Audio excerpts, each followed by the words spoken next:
सबसे दुर्बल जो है तो बिल्कुल मरा हुआ वायरस वो इंजेक्ट करेंगे। ठीक है, अब अपने शरीर में क्या होता है, एंटीबॉडीज होती है। मतलब डब्ल्यूबीसी जो रहता है ना, एक होता है आरबीसी, एक होता है डब्ल्यूबीसी।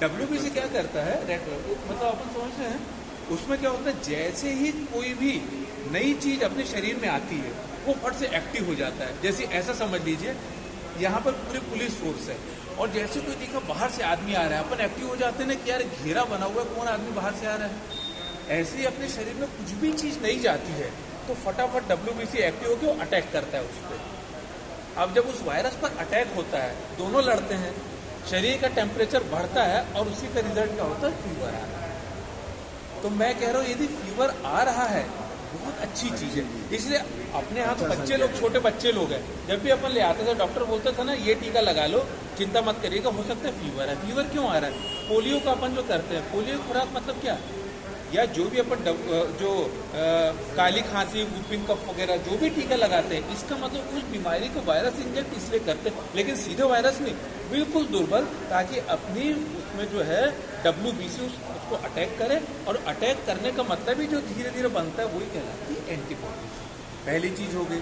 अब दूसरी चीज कि इसमें कुछ लोग ये कहेंगे उसको लग गया टीका फिर फीवर आ गया तो बेकार है। शुक्ला जी बताइए, अपन ने देखा कि ये बीमारी तो आपको पता है टीका खोजने में कई बार 8-8, 10-10 साल लग जाते हैं। पोलियो की दवाई आने में पूरा पोलियो में 20 साल लगे हैं, तो 1 साल में आपने कर दिया। अब इसमें क्या होता है, एंटीबॉडीज अचानक डेवलप नहीं होती। तो 2 टीके का अपन क्यों कह रहे हैं, पहला टीका लगाया, आपको फीवर आया, इसका मतलब आपके इसमें कोरोना का वायरस गया, डब्ल्यूबीसी को पता चला, अटैक हुआ, लड़ाई हुई, बॉडी का टेम्परेचर बढ़ा, फीवर आया, इसका मतलब डेवलप। 28 दिन तो ये लग जाएंगे। फिर उसके बाद होता है बूस्टर डोज, यानी जो इम्यूनिटी है उसको बूस्ट करना।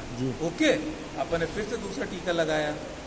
फिर इसके 28 दिन बाद जब आप टेस्ट कराओगे कि एंटीबॉडीज बनी कि नहीं, तब आपको पता चलेगा कितने % बना।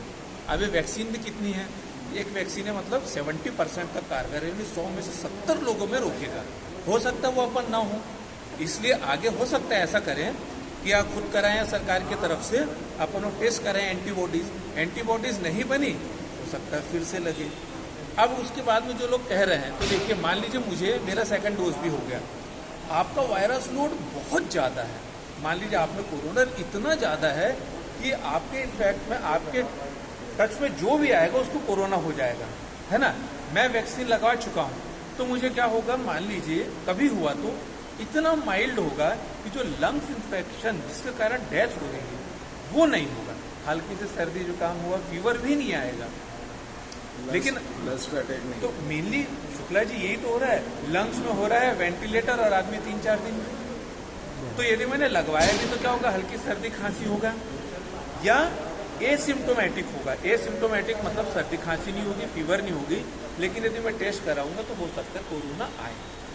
इतना बड़ा आपको, यानी आपकी जान जो बच रही है और उसके बाद यदि कोरोना हो रहा है, तो अपने को ये निगेटिविटी लोगों की हटानी है।